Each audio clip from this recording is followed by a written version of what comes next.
தமிழ்நாடு அரசினுடைய தலையாய கடமைன்னு உலகுக்கு உணர்த்துகிற வகையில 3 முக்கியமான அறிவிப்புகளை மிகுந்த மகிழ்ச்சியோடு நான் வெளியிட விரும்புகிறேன்.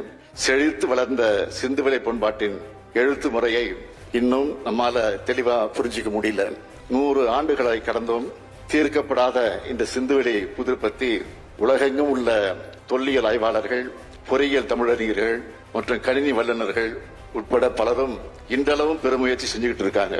அந்த முயற்சிகளை ஊக்கப்படுத்துகிற வகையில சிந்துவெளி புதிருக்கான உரிய விடையை கண்டுபிடிச்சு சிந்துவெளி எழுத்து முறையை தெளிவா புரிஞ்சிக்க உதவும் வழிவகைய தொல்லியல் அறிஞர்கள் இருக்கும்படி வெளிக்கொணரும் நபர்கள் அல்லது அமைப்புக்கு $1 மில்லியன் பரிசாக வழங்கப்படும் என்ற முத்தான முதல் அறிவிப்பு.